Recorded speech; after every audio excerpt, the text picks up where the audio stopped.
ساکنان برخی از محله های شهرک کانسای چند ماه است از نبود آب نوشاکی تنقیسی میکشند. استقامت کنندگان کوچه های آریان، ناصر خسرو و رحمان نبیف که در قسمت کناری شهرک زندگی میکنند با سبب نبودن آب از چاه خودساخت آبی مجبورند آب گیرند. ساکنان میگن آب این چاه ها شور است و از تشخیص طبیبان نگذرانیده‌اند و نمیدانند تا کجا به سلامتیشان زیان آور است.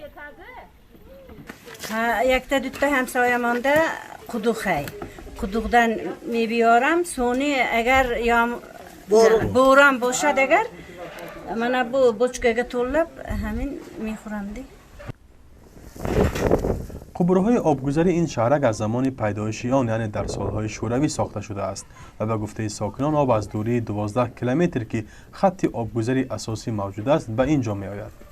بعد برهم خوردن اداره آب و کاریزی در سال 2008 تأمینات آب را موقتا کارخانه صنعتی اپریلف که در این شهرک به دوش گرفته است و ماهانه پول آب را نیز از ساکنان جمع آوری می کند. Avgust'tan taraftayım. Zeyvliğin arizeyi buradayım. Sonra nemiyorum seriyoruz be, çoğuruz be, yakbur olmadı be. Kam odamın nöşiden be.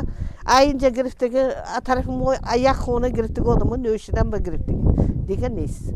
من این فرزندام خیلی به سال عدش میبرم همه وقت آب در کار خوراک کندم آب جام شویندم آب من چند بار مراجعت میکنم به این جای کارخونه ما وعده میتینده یک بار میتینده با هم آب گم میشه. مسئولان کارخانه ظرفشویی اپریلف که حاضر نشدند طریق ویدیویی مسئله را شرح دهند ولی در صحبت تلفنی گفتند که از مشکلی نبود آب ساکنان تا جای آگهی دارند و آن را مربوط به فرسودگی بعضی قبورهای آبگذر دانستند. یک ماه پیش همین کوچه ظرفشان ده لینیای آب گذروندیم در مسافه 1.5 کیلومتر ده همین 500,000 تومان مثال فرض کنیم.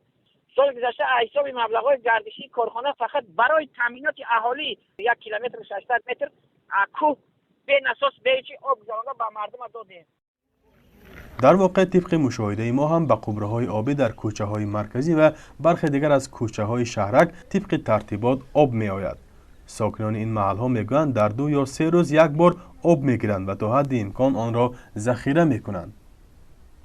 وضعیت پیش اقا نقض نبود آب ما. حاضر خیلی نقص شد همش آب ما هم با یک خیلی عمده است. در شهرک کانسای نزدیک 6,000 نفر اهالی زندگی می کنند و برای بیشتری آنها اپریلف که جای کار است.